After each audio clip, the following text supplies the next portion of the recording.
Previously, we heard that Hanabi gets devastated watching her brother's confession, then she realizes Akane is purposely hurting her, and so she makes up her mind to change herself. Also, we saw why Akane enjoys being desired by men. Part 5, the story starts with Hanabi's childhood days when she ran off from her home to the park. She doesn't want her mother to see her crying because her mother never cried after her father left them alone and worked so hard to support them. Back then, whenever Hanabi felt sad and isolated, Narumi always came first to comfort her, but now everything has turned upside down. Hanabi spent another night with Sanae.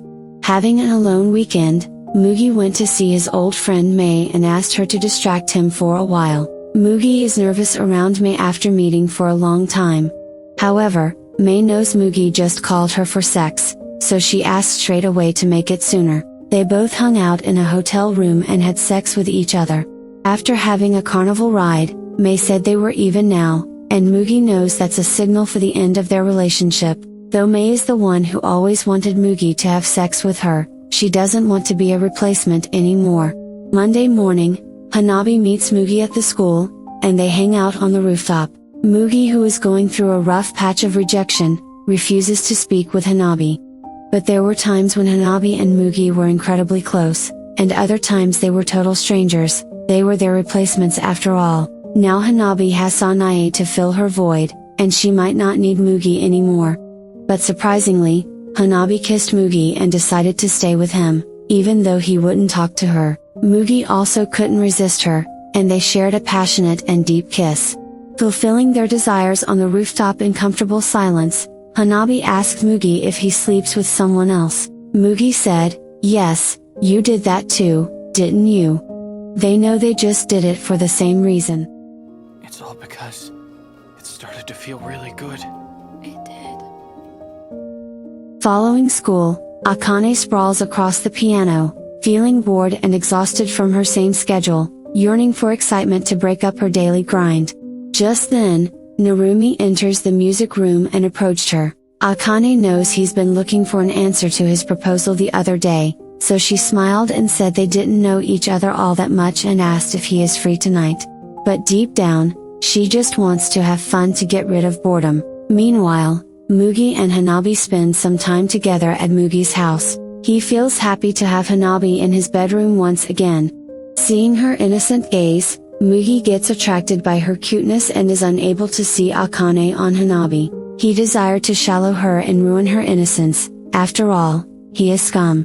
Surprisingly, Hanabi grabs his hand and places it on her face. On the other hand, when Akane takes Narumi to the bar, she feels bitter about Narumi's boring company and gets drunk too much. She even makes Narumi drink, but nothing works.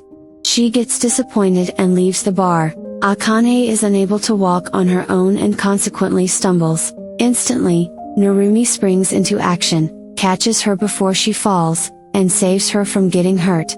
Just then, he said, "I'm relieved, Hana." Finding an awkward situation for Narumi's conditioned response of saying Hanabi's name, she decided to exploit him and kiss him as an answer to his proposal. At the same time, Mugi and Hanabi are making love, but no matter how hard they try, they can't do it. Mugi tells Hanabi that her body is cold and she can't do it. Hanabi asked why, because she wanted to do it this time. Well, what do you mean why? You don't really love me, right? With a frustrated look on her face, she leaves for her home. Here, Akane and Narumi hang out in the hotel room. She wants to pull him further so that she can store Hanabi's jealousy, telling him that she is worried about his relationship with Hanabi. Narumi quickly kissed her, thinking that he could fill the hole in her heart, and they slept together.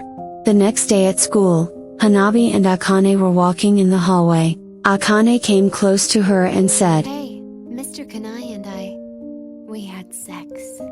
Hanabi gets devastated. She never imagined her brother would fall for these slut traps so easily. She can't accept her failure and gets mentally disturbed. She wants to push Akane into the same pain as she has, so she desires to take all the men who are obsessed with Akane and say, I need to beat her at her own game. But her mirror self appears and warns her before crossing the border, telling her that taking someone's feelings away won't do any good. but Hanabi is not in a position to judge or get judged.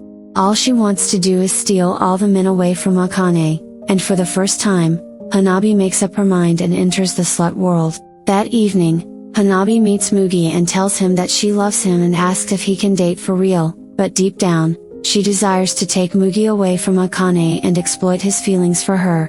Mugi invited Hanabi to his home, but Hanabi denied it, saying she has some other work to do. Hanabi wanted to exploit her best friend too. She came to meet Sanae and kissed her, giving hope for their relationship.